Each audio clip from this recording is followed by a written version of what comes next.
નારાયણનો બદ્રિકાશ્રમ નામથી પ્રસિદ્ધ આશ્રમ છે, જેમાં સાક્ષાત પુરુષોત્તમ લોકોના અનુગ્રહ માટે કૃપાથી ઋષિ રૂપે અવતરીને તીવ્ર તપ કરે છે. ભગવાન પોતે જ ઋષિ રૂપે તો અવતરેલા છે. આપણે આ બદ્રિકાશ્રમની ઘણી વખત ચર્ચા કરી છે, એટલે થોડું સ્પીડમાં આપણે વાત કરીશું. અહીંયા 3 વખત આ ચાલી ગયું છે આપણું, બરાબર. જે આશ્રમ પૃથ્વી ઉપર પ્રગટ થયેલા પોતાના પ્રિયતમ પ્રભુની પરિચર્યા માટે જેનો અંત માપ નથી એવું અક્ષરધામ જ પોતે બદ્રીવનની આકૃતિ સ્વીકારી તેના મિષ્ટી પોતાનું સ્વરૂપ આચ્છાદન કરીને નારાયણના આશ્રમ રૂપે સમીપે રહ્યું છે એમ જણાય છે. આથી આશ્રમનું દિવ્ય અદ્ભુત મહત્વ કયું આપણે અહીંયા સુધી જોયેલું. જે આશ્રમ એટલે ચિદાકાશ જે કહેવાય એ પ્રમાણે માયાના આવરણની અંદર ભલે એ બદ્રિકાશ્રમ અહીંયા આવેલું છે, પણ એમાં માયાનો પ્રવેશ નથી, બરાબર. દિવ્ય જગ્યા છે. અને જે લોકો માયાના ભાવવાળા છે, બરાબર, પ્રાકૃત દેહ કરીને ત્યાં જવું અશક્ય છે. એટલે જે ત્યાં જાય છે એ પોતે દેહથી પર વર્તતો હોય એવા ઊંચી સ્થિતિના લોકો હોય એ ત્યાં જઈ શકે છે, બરાબર. અર્જુનજી જેવા હોય, નારદજી જેવા હોય, એવા જે ઊંચી સ્થિતિના માણસો હોય, વ્યક્તિ હોય, જીવ હોય, એ ત્યાં પહોંચી શકે છે. બીજા આપણા જેવા સામાન્ય માણસનું ત્યાં કામ નથી, બરાબર. પછી શું કહ્યું? જે આશ્રમ ત્યાં આવેલા જનોને દર્શન માત્રથી સમસ્ત દુષ્કૃતોને સમાવાપૂર્વક અતિ આનંદ આપે છે. દર્શન માત્રથી આનંદ આપે, કારણ કે નારાયણ અને નર બંને પોતે ત્યાં તપ કરે છે, ભજન કરે છે, એટલે શાંત મૂર્તિ છે, એકદમ તપસ્વી છે. એટલે તપસ્વીને જોવું એટલે જ તમને કેવી શાંતિ થઈ જાય, આનંદ આપે. અધ્યાયની સમાપ્તિ સુધી બદ્રિકાશ્રમનું વર્ણન કરે છે. જે આશ્રમમાં બદ્રી વૃક્ષોના વૃંદોમાં લટકતા રસવાળા રમણીય ફળોના મોટા ગુચ્છો, ઝુમખા, લેરખા, પ્રભુના દર્શન કરવા આવેલા મુક્તોના મનમાં પણ આ તે કમંડળ હશે કે શું એવી ભ્રાંતિ કરે છે. એવા મોટા મોટા ગુચ્છો છે કે કમંડળ લટકતા હોય ને બધા, એવું લાગે. આપણે ત્યાં પેલા કમંડળ કેવા હોય એવા કમંડળ લટકતા હોય એવું લાગે. અને મુક્તોને પણ એવું ભ્રાંતિ થાય છે. ભ્રાંતિએ રહિત એવા પણ મુક્તોને ભ્રાંતિ થાય છે. આ તો અતિશયોક્તિ છે. એટલે જે ભ્રાંતિએ રહિત છે એમને પણ ભ્રાંતિ થાય. એટલે અતિશયોક્તિ વાપરી છે કે એવા શોભાયમાન લાગે છે, એમ લટકતા ગુચ્છો એમ. કમંડળાનો ભ્રમ થાય છે. આ તો મોટાપણાની અતિશયોક્તિ છે. એટલે બહુ મોટા લાગે છે. એટલે મોટા જે કમંડળા જેટલા મોટા હોય એવા એ ગુચ્છો લાગે છે. એટલે અતિશયોક્તિ માટે કહ્યું છે. જે આશ્રમમાં મનની એકાગ્રતા થાય એવા એકાંત સ્થળમાં ચારે તરફ વૃક્ષ મૂળનો આશ્રય કરીને મુનિઓ ભગવાનના વદનારવિંદથી સાંભળેલા વિદાર્થનો વારંવાર હૃદયમાં વિચાર એટલે મનન કરે છે. કહેવાનો ટૂંકમાં તાત્પર્ય એવો છે, ત્યાં બદ્રિકાશ્રમમાં કોઈ એમને એમ બેસી નહીં રહે. ત્યાં બદ્રિકાશ્રમને વિશે કાયમને માટે ભગવાનના સ્વરૂપ સંબંધી ચર્ચા કાયમ માટે આમને આમ જ સત્સંગ આમને આમ જ ચાલુ ને ચાલુ જ છે. એટલે ત્યાં નરનારાયણ ઋષિ જે સત્સંગ કરે, એ જે ચર્ચા કરે, ત્યાં એમ કહે કે ઋષિ મુનિઓ બેઠેલા છે, એ પેલા વૃક્ષની નીચે જ બેઠેલા છે. અને ત્યાં એમ કહે કે ભગવાનના સ્વરૂપ સંબંધી ચર્ચા આમને આમ જ કન્ટિન્યુઅસ ચાલુ ને ચાલુ છે.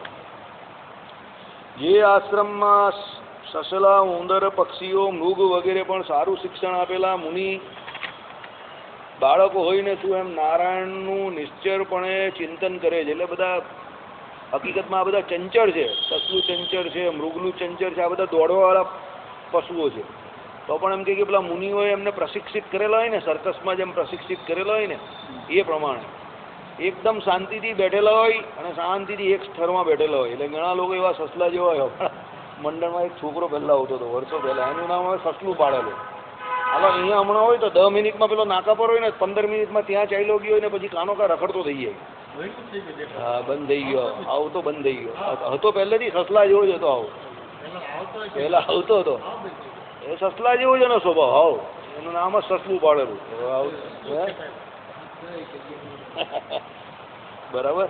ચાલો, તો ભગવાનની સાથે આ લોકમાં અવતરેલા મુક્તજનો એટલે બાળકો ને એમ નારાયણનું નિશ્ચયપણે ચિંતન કરે છે. આ સી રીતે સંભવે કે ભાઈ એ લોકો નારાયણનું ચિંતન કેવી રીતે કરે? તો ભગવાનની સાથે આ લોકમાં અવતરેલા મુક્તજનો અથવા બ્રહ્મદર્શી હોવાથી મુક્ત જેવા જનોએ આ પશુ પક્ષીની યોનિમાં પ્રવિષ્ટ થયેલાઓ કલ્યાણના ભાગી ક્યારે થશે એમ ધારીને અધિક કરુણાયુક્ત કટાક્ષ કરવાથી તત્કાળ જ્ઞાન શક્તિને પામીને ભગવાનનું ચિંતન કરે છે. એટલે આ બધા ઉપર પશુ પક્ષીઓ જે હોય એની પર પણ ભગવાનના ભક્તો, સંતો, જે મુક્તદર્શીઓ જે છે, બ્રહ્મર્ષિઓ જે છે, એ બધા શું કે ભગવાનના ભક્તો છે. એટલે એ લોકો બીજા પશુ પક્ષીઓ ઉપર પણ કૃપા કરે છે કે આ લોકો ક્યારે ભજન કરશે, ભગવાનના સ્વરૂપને ક્યારે ઓળખશે. એટલે પેલાના સંતોના, તપસ્વીઓના બળને કારણે, એમના ઐશ્વર્યને કારણે પેલા પશુ પક્ષીઓ પણ એકદમ શાંત થઈ જાય છે, પોતાની પશુતા છોડી દે છે. બરાબર. અને પોતે એ લોકો એકદમ ચંચળતા છોડીને ભગવાનનું ભજન કરતા શાંતિથી બેસી રહી છે. એમ ધારીને અધિક કરુણાયુક્ત કટાક્ષ કરવાથી તત્કાળ જ્ઞાન શક્તિને પામીને ભગવાનનું ચિંતન કરે છે. બ્રહ્મદર્શીનો પ્રસાદ થાય તો કશું અઘટિત નથી એવો અભિપ્રાય છે. કોઈ બ્રહ્મદર્શીનો તમારી પર પ્રસાદ એટલે કૃપા થઈ જાય, કોઈ વસ્તુ અઘટિત નથી તમારાથી. તમે ભલી વસ્તુ છોડી દો, છૂટી જાય. કેમ કે એણે એવો સંકલ્પ કર્યો હોય કે આને બસ સુધારવા છે, આને ભગવાનનો જે કોઈ નિશ્ચય હોય તે થાય, એવી કોઈ બ્રહ્મદર્શી કૃપા કરે તો આપણું કામ થઈ જાય. બરાબર. જ્યારે ભગવાનના એકાંતિક સાધુજનના અનુગ્રહથી પશુ પક્ષીયાદિકનું શ્રેય થાય છે તો મનુષ્યનું થાય એમાં કહેવું શું એવો પણ અભિપ્રાય છે. એટલે ભગવાનના એકાંતિક સાધુનો સમાગમ શ્રીમદ ભાગવતને વિશે સૌથી વધારે કલ્યાણકારી કયો છે કે જીવ માટે જો સૌથી વધારે કલ્યાણકારી આ જગતમાં કોઈ કાર્ય હોય તો શું ભગવાનના એકાંતિક સાધુ એનો સમાગમ. કારણ કે એના સમાગમ દ્વારા જે જીવને ભગવાનની ઓળખાણ થાય છે, ભગવાનના સ્વરૂપનો નિશ્ચય થાય છે અને એ કલ્યાણના માર્ગમાં આગળ વધે છે. એટલે જો આ લોકને વિશે સૌથી ઉત્કૃષ્ટનો સૌથી મોટું કોઈ કાર્ય હોય તો શું ભગવાનના ભક્તોનો સમાગમ. સ્વામી રામસુખદાસજી જે હરિદ્વારની વિશે એમ કહી કે સત્સંગ સવારે 5 વાગે કરાવતા હતા, અત્યારે તો ગયા બ્રહ્મલીન થઈ ગયા.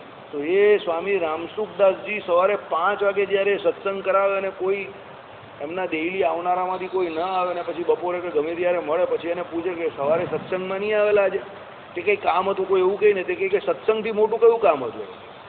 સત્સંગથી મોટું કોઈ કામ હોઈ જ નહીં શકે. આટલું બધું સત્સંગનો મહાત્મય. બરાબર. કહેવાનું તાત્પર્ય શું છે કે સત્સંગ સિવાય કોઈ મોટું કામ જ નથી. સત્સંગ માટે જગતના કોઈ પણ બીજા કામનો તમે ત્યાગ કરી શકો. એટલે ભગવાનના એકાંતિક સાધુને મળેલા જે હોય તે અને જે ભગવાન સંબંધી ચર્ચા કરતી હોય, ભગવાનના ચરિત્ર જ્યાં સાંભળવાનો હોય એનાથી મોટું કોઈ સત્કાર્ય જ નથી, એનાથી મોટો કોઈ સંગ જ નથી. એટલે સત્સંગથી અધિક તો આ દુનિયામાં બીજી કોઈ પ્રાપ્તિ જ નહીં ગઈ. કારણ કે જપ તપ દાન આદિ જે કોઈ સુકૃત છે એના ફળ રૂપે પણ આ સત્સંગની પ્રાપ્તિ થાય છે. તેવા સત્સંગને છોડીને બીજું કાર્ય કરીને શું કામ. એટલે સત્સંગનો કદાપી ત્યાગ ન કરવો. અતિ મોટું કાર્ય કરનારું આ સત્સંગનું ફળ છે. બરાબર. એટલા માટે ભગવત ભક્તે સત્સંગનો કદાપી ત્યાગ ન કરવો. સત એવા શું ભગવાન, સત એવા સંતો, સત એવા ધર્મો અને સત એવા શાસ્ત્રો, આ ચારનો સંગ એને સત્સંગ કયો આપણે ત્યાં. અને એમાં આવા ભગવાનના સાધુજનો હોય. બરાબર. કેવા એકાંતિક સાધુજનો, એનો સમાશ્રય કરવાથી તો શું જીવને એમ કે ઉત્કૃષ્ટ પદવી પ્રાપ્ત થાય. સાધુ કેવા હોય કે દરેક જીવને પોતા જેવા કરવા માટે પોતે પ્રયત્ન કરતા હોય છે કે ભાઈ આ પણ ભગવાનનો એકાંતિક ભક્ત થાય અને ભગવાનને પામે, ભગવાનને મેળવે. એમાં એની ફક્ત ને ફક્ત કરુણા છે, સાધુતા જ છે. બીજો કોઈ એને વિશેષ સ્વાર્થ નથી આ જગતના બીજા જીવની જેમ. કે બીજા જીવો તો તમારું કંઈક સારું કરે તો એમાં એનો પોતાનો કંઈ સ્વાર્થ હોય. સાધુને તો ફક્ત કૃપા છે, એ સાધુતા જ છે, બીજું કંઈ નથી. અને એ સાધુતાને કારણે જ જગતમાં એ લોકો વિચરતા રહી છે કે જે કોઈ જીવ એના સંસર્ગમાં આવે એટલે તો આપણે ત્યાં કહેવત છે સાધુ તો ચલતા ભલા. કારણ કે એ એક જગ્યા પર સ્થિર થઈ જાય તો બહુ વધારે લોકોને સમાસથી થઈ શકે, પણ એ ચાલે તો જ એમ કે આટલા બધા લોકોને સમાસ થાય અને સત્સંગનો ખ્યાલ આવે અને સત્સંગ દ્વારા ભગવાનની ઓળખાણ થાય. શ્રીજી મહારાજ પોતે કેટલું બધું ચાલ્યા, કેટલું બધું વિચરણ કર્યું, કેટલી નાની અવસ્થામાં એમણે વિચરણ કર્યું. અને સત્સંગમાં કોઈ દિવસ આમ જોવા જાય તો શ્રીજી મહારાજ એક જગ્યા પર થરીથામ થયા જ નહીં. ગઢડામાં રહ્યા તો પણ મહારાજ આમ તેમ ઉત્સવ સમયો કંઈને કંઈ કરવા, વડતાલ, સારંગપુર, બીજે કેટલી બધી જગ્યા ઉપર, કારિયાણી, કેટલી જગ્યા ઉપર જાય આવે એવી રીતે જ કરતા હતા ને. કેમ? પરમહંસ જે હોય, સાધુ જે હોય, એ તો એક જગ્યા પર સ્થિર થાય તો એમાં સત્સંગનો બહોળો વિકાસ થાય નહીં. અને એ અત્યારે આપણે જીવતું જાગતું ઉદાહરણ ખબર પડે છે. જે લોકો પોતાના સંપ્રદાયમાં જરા પણ દમ નથી એવા છે, જે સંપ્રદાય જ નથી હકીકતમાં, તો જે ખાલી ઉપજાઈ કાઢેલું પ્રકરણ છે, એમાં પણ જે લોકો દેશ વિદેશમાં ફરે છે અને બહાર નીકળીને પ્રચાર કરે છે, તો આજે એ લોકો કાના નીકળી ગયા. અને આપણે સાચા છે દરેક રીતે, તો પણ પ્રચાર નહીં કરતા, પ્રચાર પ્રસાર નથી, એટલે જ્યાં હતા તેવા ને તેવા રહી ગયા. બરાબર. એટલે પ્રચાર પ્રસાર તો કરવો જ પડે, જેમ બને તેમ, જે રીતે જે દુનિયામાં રહ્યા હોય. ટેકનોલોજી તો ટેકનોલોજીથી, પણ પ્રચાર પ્રસાર તો કરવો જ પડે. ઘરમાં બેઠા બેઠા તમે ગમે એવું વાંચતા હો ને ગમે એટલું એકલા ઘરના 5 માણસને સત્સંગ કરાવો, એનાથી બહુ ફાયદો વિશેષ નહીં થાય. બહાર જાહેરમાં તમારે કંઈ ને કંઈ એવી ક્રિયા તો કરવી જ પડે કે જેના દ્વારા બહોળો પ્રચાર થાય સત્સંગનો. બરાબર. ચાલો. એટલે એકાંતિક સાધુના અનુગ્રહથી પશુ પક્ષીયાદિકનું પણ કલ્યાણ થાય. એનું પણ શ્રેય થાય તો મનુષ્યનું કેમ નહીં થાય? એનું પણ થાય. જેમ સિંહ થકી ભય પામેલા હાથીઓ જ્યાં સિંહ રહેતા હોય ત્યાં રહેવાનો સંકલ્પ પણ ન કરે, તેમ કામ ક્રોધાદિક અંતઃશત્રુઓ કે જે જન સમાજને ક્ષણમાં સર્વ પ્રકારે પીડા પમાડવામાં સમર્થ છે, તથાપી હરિ નારાયણ થકી ભય પામીને મુક્તો અથવા નિત્ય મુક્ત નારાયણના ધામરૂપ જે આશ્રમને મન વડે પણ પામવાને સમર્થ થતા નથી, તો સાક્ષાત ક્યાંથી સમર્થ થાય? ન જ થાય. એટલે કહેવાનો મતલબ એવો છે કે કામ ક્રોધાદિક જે શત્રુઓ છે તે ત્યાં એ આશ્રમમાં પ્રવેશ કરતા નથી. માયાથી આખો આશ્રમ કેવો છે? અલિપ્ત છે, પર છે. બરાબર? એટલે આશ્રમમાં રહેલા, ત્યાં બદ્રિકાશ્રમમાં રહેલા જે કોઈ ભક્ત છે એ કેવા નિરંતર નિરવધિકાતિશય ભગવાનના સ્વરૂપના આનંદની અંદર મગ્ન રહી છે, ભગવાનનું ભજન કરી શકે છે. આપણી જોઈએ એમ વચ્ચે કોઈ વિક્ષેપ નથી. કેમ આપણે વિક્ષેપ એટલા માટે પડે છે કે કામ ક્રોધાદિક આપણા જે હરિઓ જે છે હજુ આપણે જીત્યા નથી, એટલે ભગવાનના ભજનની અંદર આપણે શું વચ્ચે વચ્ચે અંતરાય પડે છે, ત્યાં કોઈ એન્ટ્રી જ નથી, એટલે શાંતિથી ભજન થાય છે. એટલે શું છે કે સમાજને જે બીજાને જે હેરાન કરે કામ ક્રોધ તે હરિનારાયણ થકી ભય પામે છે, એટલે મુક્તો નિત્ય મુક્તો નારાયણના ધામરૂપ જે આશ્રમને મન વડે પણ પામવાને સમર્થ નથી, તો સાક્ષાત ક્યાંથી? એટલે કામાદિકને જેમાં જવાનો સંકલ્પ પણ ઉદય ન પામે તો સાક્ષાત જવાની તો વાત દૂર જ છે, એવો અભિપ્રાય છે. બરાબર? એટલે કામ કે અંદર પ્રવેશ કરતો જ નથી. ટૂંકમાં એવું કહેવા માંગે છે. આ બધી વ્યાકરણની મોટી મોટી ભાષા છે, પણ આપણે શુદ્ધ ભાષામાં, આપણી એકદમ સરળ ભાષામાં સમજી લેવાનું કે ત્યાં કામ ક્રોધ લોભ તમને પીડા કરતા નથી. બરાબર? એવું કહેવા માંગે છે. એવી જગ્યાનું મહાત્મય છે. આપણે વારંવાર ચર્ચા નહીં કરતા કે ભાઈ જ્યારે જીવ અહીંયાથી રવિવારે પેલાને રજા હોય તો બગીચામાં ફરવા જાય, માણસ એનું એ જ છે, ને બાયરી પણ એની જ છે, છોકરા પણ એના જ છે, ઘર પણ છે એનું, તો એકદમ બહાર ફરવા જાય. ભાઈ બહાર ફરવા જાય તો માઇન્ડ ફ્રેશ થઈ જાય એનું. એમ તેમ બદ્રિકાશ્રમ જે જગ્યા છે એ જગ્યા કેવી છે? દિવ્ય જગ્યા છે. એટલે એ જગ્યા ઉપર જીવ જ્યારે પહોંચે તો જીવ તો એનો એ જ છે, પણ એ જગ્યાના મહાત્મ્ય કરીએ જીવ એના ઓરિજિનલ સ્વભાવમાં આવી જાય, એના ઓરિજિનલ સ્વરૂપમાં આવી જાય. એટલે એને કરીને કામ ક્રોધ લોભ જે એને અહીંયા માયામાં પીડતા હોય એ બધા પીડતા બંધ થઈ જાય ત્યાં. એવી બધું અહીં ન્યા જાય એટલે બધું અમુક ભૂલી જાય છે. હા, ભૂલી જ વાર તારીખ કોઈ વસ્તુ તમને કાંઈ યાદ જ ન રહે. ફેરે જવું એવું થાય જ ને, થતું જ નહીં. એક મહિનો રોકાઈને તો આપણને એમ ન થાય હાલો ફેરે જઈએ. એ તો ગ્રહસ્થને તો આમ પણ બહાર કશે ગયો હોય ને, એકલો ગયો હોય ને ભજન કરે ને તો ઘરે જવાની ઈચ્છા આમ પણ ન થાય. એમાં એક પેલી જોક નહીં હતી, એક ભાઈ હોટલમાં રહેવા ગયા, પેલા એ પૂછ્યું કે સાહેબ અમારે ત્યાં બહુ સારી સગવડ છે. તો કેટલી સારી સગવડ? પેલા ભાઈ કે ઘર જેવી સગવડ. તો પેલો કે ઘર છોડીને તો અહીંયા આવ્યો, હાલા ઘર જેવી સગવડ નહીં જોઈએ. બરાબર? એટલે ગ્રહસ્થ તો આમ પણ ઘર છોડીને બહાર જાય ને ત્યાં શાંતિ હોય ને એને, તો ત્યાં એને એમ જ થાય કે અહીંયા જ રહી જવું છે. કારણ કે ઘરમાં તમારે શાંતિ તો હોય જ નહીં, કંકાસ તો હોય. કોઈ પણ ઘરમાં જાઓ, એવું નહીં કે કોઈ એકના ઘરમાં, કોઈના પણ ઘરમાં કંઈ ને કંઈ પેલો કહીને 4 વાસણ ભેગા થાય ને એટલે કકર ભકર ખબર ખબર થવાની જ. એટલે એ તો બહુ કોઈ પૂર્વનો પુણ્યશાળી હોય અને બધી રીતે 5 આંગળીના પુણ્ય કર્યા હોય ને, મારા પપ્પા કે એ પ્રમાણે જેને 5 આંગળીના પુણ્ય કર્યા હોય ને એને ત્યાં બધી રીતે શાંતિ હોય. પણ એવું બધું પુસ્તકોમાં અને અભ્યાસક્રમમાં આવે, આમ વાસ્તવિક પ્રેક્ટિકલ જીવનમાં તો એવું કંઈ દેખાય નહીં. કંઈ ને કંઈ ઉણપ રહેતી હોય એને કારણે બધી કકડ ભસડ ચાલ્યા જ કરે. એટલે પેલો કેવો કે એક કંકાસથી દૂર ગમે ત્યાં આ બદ્રીનાથ કેદારનાથ આવી દિવ્ય જગ્યા પર જાય એટલે એને સહેજે સહેજે આનંદ આવે. પેલું બધું છૂટી જાય ને એકલો હોય 2-4 મજા જ આવે પેલાને. આમાં મૂળ સ્થાન પરથી તમે ખસો તમારા, એટલે કંકાસનો વિરોધી જ શાંતિ છે ને તમને શાંતિ ત્યાં મળી જાય. એટલે પછી તમે કહો કે છોડને માયા બધી, બરાબર, અહીંયા શાંતિથી જીવવા દે ને. પેલો કંઈ કે અહીંયા ફોનના કવરેજ નહીં પહોંચતા, તો પેલો કંઈ વધારે સારું. એટલે રોજના 2 ફોન આવતા હોય એ પણ કવરેજ નથી આવતું. ભાઈ તો હું શું કરું? કારણ કે ફોન પર બી પેલાની લેફ્ટ રાઈટ થતી હોય કે કાં છો ને શું કામ છો ને કેમ રહ્યા ત્યાં ને આપણી માથાકૂટ. પેલો કંઈ ફોન બંધ થઈ જાય એવી જગ્યા પર, હા, એટલે ફોન બંધ થઈ જાય, સિગ્નલ નહીં આવે તો બહુ ટોપ જગ્યા. મને ઘણા લોકો કહે ને ત્યાં સિગ્નલ નહીં આવતો, વાસુદેવભાઈ સિગ્નલ નહીં આવતો, એ તો બહુ મસ્ત જગ્યા, સિગ્નલ નહીં જ આવવા જોઈએ. મેં તો વધારે સારું. મેં કે તને કાઢી પડી હોય, અમે બાયરી છોકરાવાળા છે, અમને પડી હોય, તને તો મજા જ આવે ને. તું લઈને જા બાયરી છોકરાને, લઈને જ આવવા દે ને અહીંયા, તને હું બધી પિંચાત કર્યા કરે. બરાબર? એટલે સિગ્નલ નહીં આવે તો બહુ સારી જગ્યા. ચાલો, એટલે અહીંયા એવું છે માયાના સિગ્નલ પહોંચતા નથી કોઈ. બદ્રિકાશ્રમમાં આ બધા માયાના સિગ્નલ પહોંચતા નથી, કામ નથી ગ્રુપ, એટલે પેલાને શાંતિ રહે. યોગમાં પ્રવર્તેલા જે કોઈ જનો પણ પોતાના મનના ત્રિવિધ તાપનો ઉપશમ નહીં પામીને તેના ઉપશમ સારું બીજા આશ્રમમાંથી આ આશ્રમમાં આવીને શ્રી નારાયણના વચનામૃતોનું પાન કરીને તાપે રહિત થઈને બ્રહ્માનંદને પામીને કર્મબંધને રહિત થઈને સુખેથી વિચરે છે. એટલે જે યોગીઓ જે છે સમજો, જે યોગમાં પ્રવર્તેલા છે તે પણ એમ કહે કે પોતાના જે ત્રિવિધ તાપ જે છે, આધિ વ્યાધિ અને ઉપાધિ, એને અમુક વખતે અમુક સમય સુધી શાંત નથી કરી શકતા યોગે કરીને પણ, કારણ કે પેલા તાપ છે જ એવા મોટા. તો પછી એમ કહે કે એ લોકો પણ એ જગ્યા પર જાય, કઈ જગ્યા પર? બદ્રિકાશ્રમમાં જાય, તો એના એ ત્રિવિધ તાપ કેવા થઈ જાય છે, ઉપશમને પામી જાય, એટલે શાંત પડી જાય. એ સ્થાનનો મહિમા બતાવે છે કે બદ્રિકાશ્રમ કેવું છે એમ. એટલે જે યોગી છે, જે યોગ કરીને પોતાના ત્રિવિધ તાપને જીતવા જાય ને એમાં પણ જો સફળ નહીં થાય તો ત્યાં બદ્રિકાશ્રમમાં પહોંચી જાય તો ત્યાં શાંતિ થઈ જાય, એવી જગ્યા સ્થાન એવું છે. બરાબર, ચાલો. એટલે શું કહ્યું કે ભાઈ નારાયણના વચનામૃતનું પાન કરીને તાપે રહિત થઈને, ત્યાં નારાયણ ભગવાન કાયમ કથા કરે છે ને એટલે શું કર્મ બંધને રહિત થઈને સુખથી વિચરે. કર્મનું બંધન તમને નહીં નડતું હોય તો બહુ સુખ છે. આ કર્મને બંધને કરીને બધી બહુ તકલીફ છે. બંધન કોઈ દિવસ સુખકારી નહીં હોઈ શકે, યાદ રાખજો. આઝાદીનો સમાનાર્થી શબ્દ સુખ અને બંધનનો સમાનાર્થી શબ્દ કયું? દુઃખ. જ્યાં બંધન છે ત્યાં દુઃખ છે. જીવ અહીંયા કર્મે કરીને એનો જન્મ થાય છે એટલે એને દુઃખ છે. મુક્તો જે છે તે ભગવાન જે છે તે કર્મે કરીને નથી આવતા, સ્વતંત્રપણે આવે છે એટલે એને સુખ છે, કારણ કે એ લોકો તો એક્ટિંગ કરે છે અહીંયા આવીને.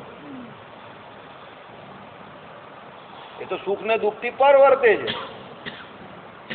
બરાબર, કારણ કે એ એક્ટિંગ કરે છે, આપણે થોડી એક્ટિંગ કરીએ છીએ. આપણે તો અંદર રચિયા પચિયા ખાબોચિયામાં પડેલા પેલા કીડા જેવા છે કે અંદર ગયા એટલે પૂરેપૂરા એવા તરબોળ થઈ ગયા. એટલે આપણે દુઃખ છે ને કે ભાઈ હું ભીનો થઈ ગયો, કાદવ લાગી ગયો, આ લાગી ગયો, તે લાગી ગયો. એને તો કઈ નહીં, પેલા તો મુક્ત છે, એને કે ભાઈ એ તો ભાઈ મરજીથી આવેલા છે, ભગવાનને તો કઈ અસર જ નહીં થતી એની કઈ. સુખ દુઃખ, બરાબર, હર્ષ શોક જે તમે કેવું તો એ બધાથી પર વર્તે છે. તો જન્મ મૃત્યુ. ચાલો, આ આશ્રમમાં રહેલાઓને બ્રહ્માનંદની પ્રાપ્તિ સાહજિક છે. ભગવાનનો આનંદ સહેજે સહેજે આવે છે. ભગવાનનો આનંદ અહીંયા પણ સહેજે સહેજે આવી શકે છે, પણ ક્યારેક આ બધા કામ ક્રોધ જીધેલા હોય તો. પણ એ અહીંયા બહુ તકલીફનું કામ છે. પેલી તો જગ્યા જ એવી, પેલો પહોંચે એટલે કરંટ જ બંધ થઈ જાય. મેં તમને કહ્યું એ પ્રમાણે મોબાઈલના સિગ્નલ જ નહીં આવે તો બધી શાંતિ જ થઈ જાય ને. બહુ મજા આવે. એટલે આવું છે, સિગ્નલ જ નહીં મળે માયાના ત્યાં કોઈ. બરાબર, એટલે આવી જગ્યા તો ભજન કરવા માટે બહુ શ્રેષ્ઠ કહેવાય કે ભાઈ ત્યાં સિગ્નલ જ નહીં માયાના કોઈ. આ બધા માયાના સિગ્નલે કરીને તો આપણે હેરાન થઈએ છીએ આટલા બધા. બરાબર, રોજ પ્રમુખ બદલાયા કરે આપણા. બરાબર, નવા પ્રમુખ આવી જાય બધા મંડળના. ચાલો, મુક્ત જનાહા એવો પાઠ હોય તો મુક્તજનો થઈને વિચરે છે એવો અન્વય કરવો. બરાબર, જે આશ્રમમાં હિંસક સિંહાદિક પશુઓ પણ આશ્રમ મહિમાથી જ પોતાની સાહજિક પરસ્પર પીડા કરવારૂપ દુષ્ટ વૃત્તિનો તત્કાળ ત્યાગ કરીને મત્સ્યાર્દી દોષે રહિત જેમણે ગૃહનો ત્યાગ કર્યો છે, તપમાં તત્પર એવા વાનપ્રસ્થ મુનિઓની પેઠે સર્વભૂતોની ઉપર સૌહાર્દ રાખવારૂપ મુનિવૃત્તિને ધારણ કરે છે. સિંહોમાં મત્સર બહુ હોય. કેમ મત્સર હોય? એને પેલો તાકાતમાં મદ હોય ને એને કરીને મત્સર હોય. અને એ બધા કેવા હોય? પ્રાણી હોય. તે પ્રાણીની હિંસક વૃત્તિ તો છૂટે નહીં.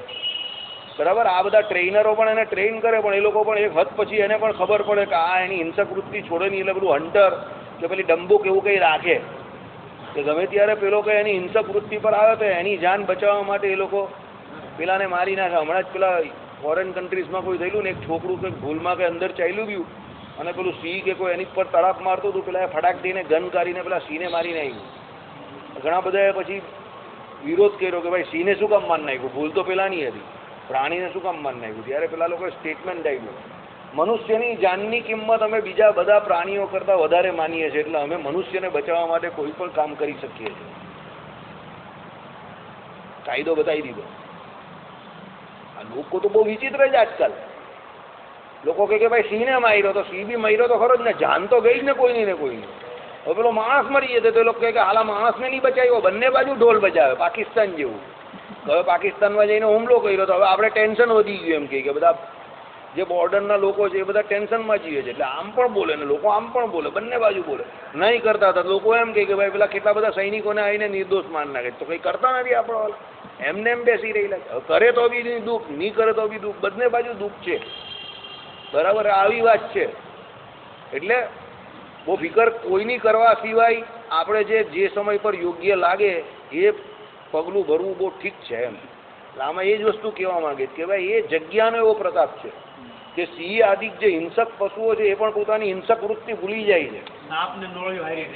બધા સાથે રહી છે, બધા ત્યાં સાથે રહી છે. હિંસક પ્રાણીઓ અને બીજા જે કોઈ એનો આહાર છે, આ મૃગલા ને સસલા ને બધા સાથે રહી છે. બધાની દોસ્તી પ્રેમ આશ્રમ છે ને, સાપ ને નોળિયો સાથે હતી ને, એ આશ્રમ નો પ્રેમ આશ્રમ છે કે નહીં? બોલો. ચાલો, એટલે કેવાય છે ભાઈ તપમાં તત્પર વાનપ્રસ્થ મુનિઓની જેમ પેલા સિંહો પર રહી. વાનપ્રસ્થ મુનિઓ કેવા હોય તપમાં તત્પર, એવા સિંહ પણ પેલા તપ કરતા હોય ને એવા. એટલે ત્યાં કોઈને મારતા કે એવું કઈ કરતા નથી, કે પંજા નહીં મારતા કોઈને. બરાબર. નિષ્પરાહ એવો પાઠ હોય તો સ્મરસ શબ્દનો ઉપલક્ષણથી કામ માત્ર એવો અર્થ કરવો, એટલે સમસ્ત વિષયોની વાસનાનો જેમણે ત્યાગ કર્યો છે માટે જ ક્રોધાધિક કલંક રહિત પ્રશાંત અને તપપારાયણ દ્વિજોની પેઠે એવો અર્થ કરવો. એટલે કેવા કે પેલા તપપારાયણ દ્વિજ હોય બ્રાહ્મણ, એવા કામ ક્રોધ લોભ બધું એને ત્યાગ કરી નાખ્યું છે. એટલે ત્યાં જે જાય તે બધા આવા કામ ક્રોધ લોભ વગરના થઈ જાય. તમારી જે હિંસક વૃત્તિ છે, જો આવા હિંસક પ્રાણીની છૂટી જતી હોય તો આપણા સામાન્ય માણસોના કામ ક્રોધ કેમ ના છૂટે? છૂટી જ જાય એમ કહેવા માંગે છે. એટલે જગ્યાનો એવો પ્રતાપ છે. પ્રકૃતિથી પરસ્પર વેરવાળા પણ પશુઓ નિર્વેર વર્તે છે, તે રૂપ પૂર્વોક્ત આશ્રમનો પ્રભાવ સ્પષ્ટપણે વર્ણવે છે.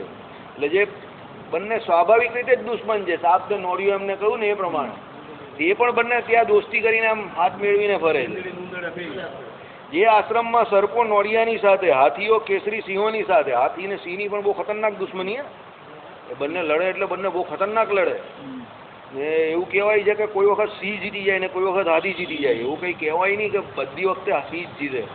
હાથી બી બહુ ફોર્મમાં હોય ને, જો એની બધી આગળની જે પૂછડી એ ખરી ને સૂંઢ, એ જો સૂંઢમાં સિંહ આવી ગયો તો પૂરો કરી નાખે ને પછાડીને.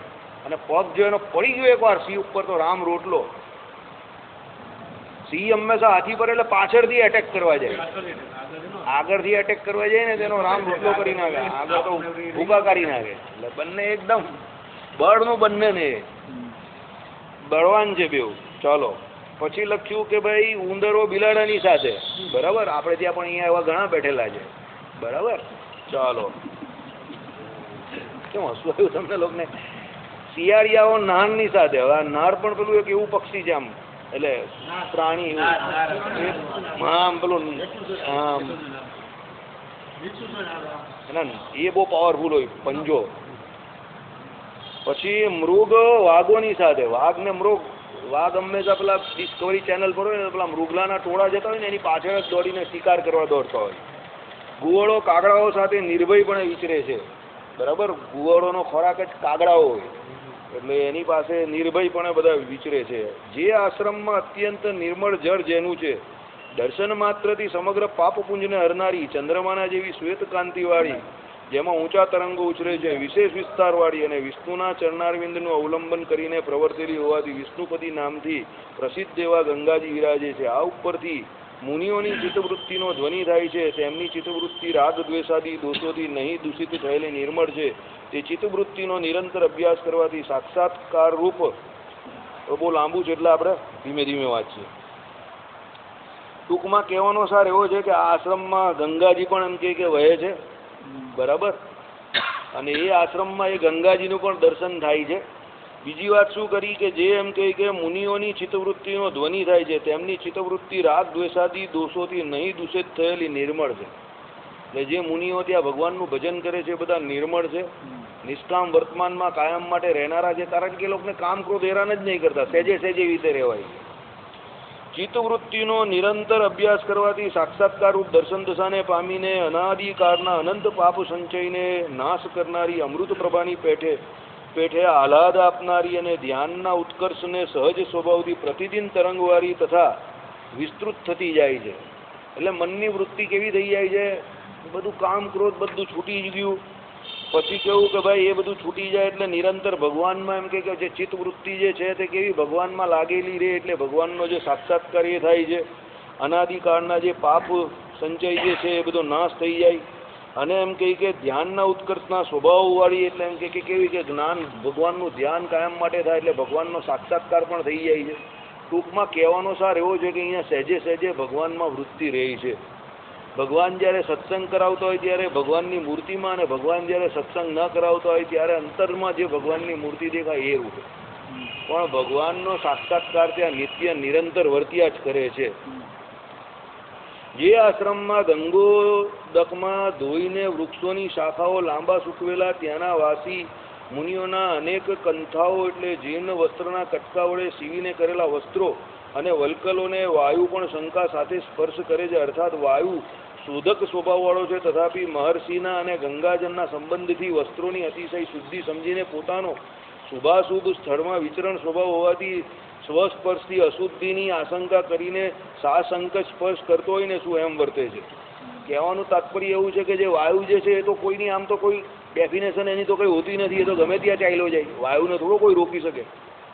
પણ એવો વાયુ પણ એમ કહે કે ત્યાં ભય પામે છે. કેમ ભય પામે છે કે ત્યાં પેલા એમ કહે કે જે સાધુઓ જે છે એના વલ્કલ વસ્ત્રો અને એમના જે પહેરેલા વસ્ત્રો એ બધા ગંગાજળમાં ધોયેલા હોય અને એને કારણે એને સુકવવા મૂક્યા હોય, તો પેલો વાયુ એમ વિચારે કે ભાઈ હું કોઈ અશુદ્ધ જગ્યા પર જઈને આવ્યો હોય ને આ વસ્ત્રોને અડી જઈશ તો એને કારણે અશુદ્ધિ મારી એને લાગશે. એટલે એ વાયુ પણ એમ કે ધીમે ધીમે ધીમે બીતા ચાલે છે. કહેવાનું તાત્પર્ય એવું છે કે જગ્યા એટલી બધી પવિત્ર છે કે ત્યાં વાયુ પણ પવિત્ર વાય છે.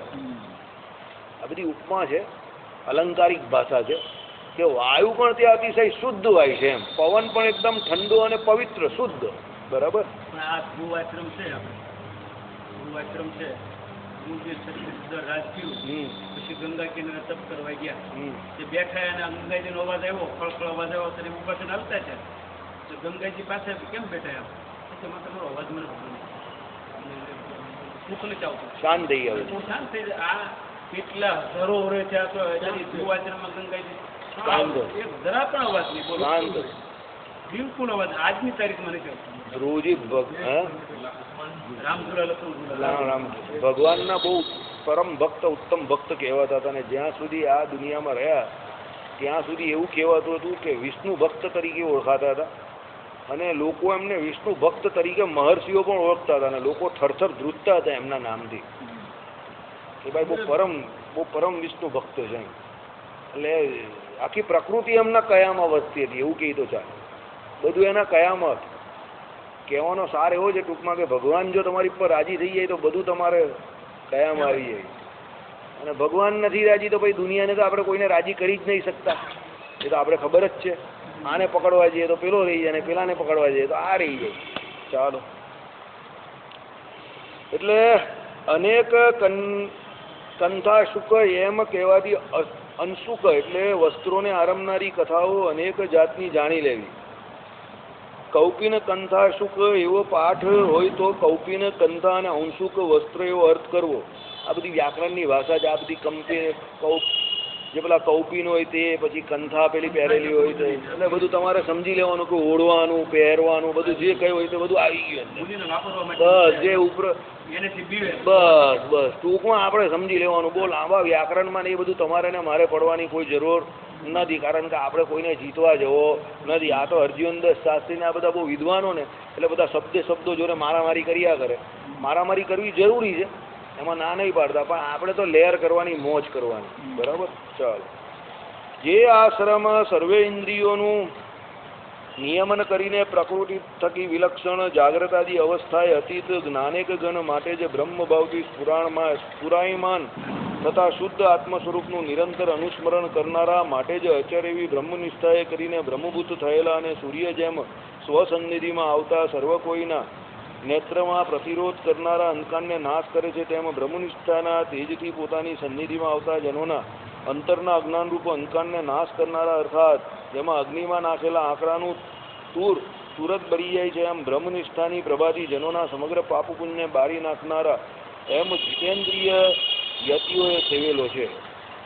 કહેવાનું તાત્પર્ય એવું છે, આટલા મોટો લખ્યું એમાં કે ત્યાં જે કોઈ માણસો બેઠા છે બધા બ્રહ્મ સાક્ષાત્કારી છે, આત્મનિષ્ઠાની પરિપક્વ અવસ્થાએ યુક્ત છે. એટલે શું કહ્યું કે એ બધા એટલી બધી આત્મનિષ્ઠાની પરિપૂર્ણ અવસ્થાએ યુક્ત છે કે પ્રકૃતિથી વિલક્ષણ વર્તે છે, માયાનો કોઈ ગુણ એમનામાં, માયાનો કોઈ દોષ એમનામાં છે નહીં. સત્વ, રજ અને તમ જે 3 ગુણ જે છે આપણે વર્તે છે એ એમને વર્તતા નથી. જાગ્રતાથી, જાગ્રત, સ્વપ્ન અને સુષુપ્તિ 3 અવસ્થાથી દૂર વર્તે છે. જ્ઞાનેક ગન એટલે કાયમ પોતે પોતાના સ્વરૂપની અંદર વર્તનારા છે. પછી શું માટે છે બ્રહ્મભાવથી સ્ફુરાયમાન તથા શુદ્ધ આત્મ સ્વરૂપનું એટલે પોતાના સ્વરૂપનું કાયમ એ લોકો અનુસ્મરણ કરનારા છે, એટલે બ્રહ્મરૂપ વર્તે છે. સુખદેવજી જેવી સ્થિતિ બધાની. અચળ એવી બ્રહ્મ નિષ્ઠાએ કરીને બ્રહ્મભૂત થયેલા, ભગવાનની નિષ્ઠાએ કરીને બધા ભગવાનના ગુણની અંદર કાયમ માટે રચ્યા પચ્યા. અને સૂર્ય જેમ સ્વસન્નિધિમાં આવતા સર્વ કોઈના નેત્રમાં પ્રતિરોધ કરનારા અંધકારનો નાશ કરે છે, તેમ બ્રહ્મનિષ્ઠાના તેજથી પોતાની સન્નિધિમાં આવતા અંતરના અજ્ઞાનરૂપ અંધકારને નાશ કરનારા. સૂર્યના રથમાં જે બેઠો હોય એને કદાપી અંધકારનો ભય લાગતો નથી, કારણ કે સૂર્યનારાયણનો રથ જ્યાં જ્યાં ફરે ત્યાં બધે અંધકાર ચાલ્યું જાય. તેમ આ બધા બ્રહ્મભૂત લખેલું જ ને, બ્રહ્મભૂત પ્રસન્નાત્મા એટલે પોતે એમ કે બ્રહ્મ સાક્ષાત્કારી જે ભગવાનના સ્મરણથી ભગવાનના સ્વરૂપને પામેલા એવા જે ભગવત ભક્તો જે છે આત્મનિષ્ઠાની પરિપક્વ અવસ્થાને પામેલા છે, એટલે પોતાના જ્ઞાને કરીને અને પરમાત્માના સ્વરૂપના જ્ઞાને કરીને અને પાછા સાધન અવસ્થા પૂર્ણ થઈ ગઈ છે, એટલે બધા સિદ્ધ અવસ્થામાં એવા વર્તાઓ એવા હોવાથી જે થોડો ઘણો અંધકાર એ લોકોને અજ્ઞાનનો જો આવે તો પણ એ લોકો એને દૂર કરી દે, એટલા બધા કેપેબલ છે. બરાબર? એટલે શું છે અજ્ઞાનરૂપ અંધકારને નાશ કરનાર, અર્થાત કેવી રીતે તો અગ્નિમાં પેલું આંકડાનું આટલું બીજ નાખ્યું હોય ને કહું ભરભર ભરભર બળી જાય, પીધેલું તરત જ બળી જાય, લાગે ટચ કરે એટલે બળી જાય. હા હા આપણે આ રૂ નાખીએ એવું હવે ટૂંકમાં તરત જ બળી જાય. તેમ તરત બાળી નાખે છે. કેમ? પોતાના સ્વરૂપના જ્ઞાનને લીધે અને ભગવાનના સ્વરૂપના જ્ઞાનને લીધે. પછી શું કહ્યું કે ભાઈ અગ્નિમાં નાખેલા તેમ બ્રહ્મભૂત બ્રહ્મનિષ્ઠાથી પ્રભાથી જનોના સમગ્ર પાપ પુણ્યને બાળી નાખનાર, એટલે પોતાની બ્રહ્મનિષ્ઠાથી બીજા જે કોઈ જન હોય ને એના પણ પાપ પુણ્ય બાળી નાખે એવા જીતેન્દ્રિય યતિઓએ સેવેલો છે. આ બધા જીતેન્દ્રિયો યતિઓ ત્યાં રહેલા છે. યતિ એટલે ત્યાગાશ્રમમાં છે, એ બધા ત્યાગીઓ છે. તથા રૂરુ નામના મૃગના ચર્મરૂપી વસ્ત્ર ધારણ કરનારા. રૂરુ નામનું એક મૃગ છે, એના જે એમ કહી કે ચર્મરૂપી એનું જે વસ્ત્ર એને ધારણ કરનારા, આથી બાહ્ય ચિહ્ન કહ્યું એમ, એટલે બાહ્ય ચિહ્ન એ લોકોનું આ પ્રમાણે કહ્યું, એટલે વસ્ત્ર પહેરેલું છે. આવું પેલા દિગંબર નહીં ફરતા, ટૂંકમાં કહેવાનો સારી એવો છે. વાયુ જળ પર્ણ ભક્ષણ રૂપ તપમાં નિષ્ઠાવાળા ત્રિકાદર્શીઓએ સેવેલો છે, એટલે તેમાં તેઓ રહે છે. એટલે શું? વાયુ ભક્ષણ કરીને રહી છે, જળ ભક્ષણ કરીને રહી છે, પર્ણ ભક્ષણ કરીને રહી છે. બધા પોતપોતાની સ્થિતિ પ્રમાણે બધા ત્યાં રહેતા હોય. એ જે રૂરુનું આવતું હોય ને એ અપવિત્ર ના ગણાય. હવે શાસ્ત્રોમાં ભૂંડ અને હરણ એને બેને મારવાની ક્ષત્રિયો ના આવે, એટલા માટે વસ્તુ જોવે નહીં. ખેડૂતે વાળેલી વસ્તુ છે કે ઘાસ છે, ખેડૂતે નુકસાન કરે ને એટલા કારણે એને મારવાની ખેડૂતે ખુશીઓ આપી. અને ભૂંડને મારે ક્ષત્રિય હોય ને આવડે નહીં સવાઈ કરીને ભાગે ને તો એનું જે નિશાન તાપવાનું છે એને અભ્યાસ નિરંતર રાખવાનો, રોજ અભ્યાસ રાખવાનો છે, યુદ્ધ કરવાનું હોય એટલે એને એ છૂટ આપેલી કે તમે જે અભ્યાસ પણ રાખી શકો અને હરણ અને ભૂંડને મારો તો એ ખેડૂત નુકસાન ન હોય. કારણ કે જવાબદારી ખેડૂતને હાંચવાની ક્ષત્રિયોની એટલે એને છૂટ આપેલી છે. અને હરણનું જે ચામડું હોય ને એ ઋષિઓ સ્વીકારે, એટલે ક્ષત્રિયોને જે પાપ લાગ્યું નાશ થઈ એ શાસ્ત્રને દેવથી છૂટ આપેલી. મૃગ ચર્મ ઉપર બેસીને તમારા અમુક તપની સિદ્ધિ થાય છે, આપણે તે એવું કહ્યું. એટલે અમુક તપ જે કરવાના હોય ને એના માટે મૃગ ચર્મની જરૂર પડે છે, એવું આપણે ત્યાં ઘણા એમાં લખેલું છે. અહીંયા અમે 98-99માં અમારે પેલા સભા થતી હતી ને રામપુરામાં, એમાં અમે આ જોયેલું કે મૃગ ચર્મથી અમુક ઉપાસના કરવાની, એટલે એને હા એને શુદ્ધ કહેલું છે. બરાબર? એટલે આમાં શું છે, આ બધી વસ્તુ કેવી છે કે આમાં પાછળ કંઈ ને કંઈ તર્ક હોય જ. હવે એ તર્ક આપણે ખબર ન પડે એટલે આપણે એમ કે ભાઈ હિંસા તો આમ મહારાજે કહ્યું એ પ્રમાણે ચામડું રાખે. મહારાજે કહ્યું એ પ્રમાણે કે પછી પેલા ધૂંધિયાની માફક એમ કે ભાજી તરકારી તોડે નહીં, ભગવાન માટે ફૂલ હાર ચૂંટીને પેલો એ કરે નહીં, તો એ ભગવાનની સેવા કેવી રીતે કરવાનું? એમ કે એમાં પણ જીવ છે વનસ્પતિમાં એમ માનીને. એટલે મહારાજે કહ્યું ને એમ ધૂંધિયાની માફક રહેવું નહીં. ભગવાનના ભક્તે પોતાને સેવા કરવી હોય ભગવાનની, તો એના માટે જે કંઈ ભાજી તરકારી લાવવાનો હોય તે લાવવા, એના માટે જે કંઈ એમ કે આ બધા જે ફૂલ છૂટવાનો હોય તો છૂટી લાવવા અને ભગવાનની સેવા કરવી. એમ આપણે કંઈ ધૂંધિયા જેવી સેવા નહીં કરવાની, આપણે તો જે કરીએ તે ભગવાન માટે કરીએ છીએ. એટલે તો કહ્યું કે નિર્ગુણ એવા જે ભગવાનના ભક્તો, એટલે ભગવાનના સંબંધે કરીને એની બધી ક્રિયા કેવી કહી? નિર્ગુણ કહી. ચાલો શ્રીપતિમ શ્રી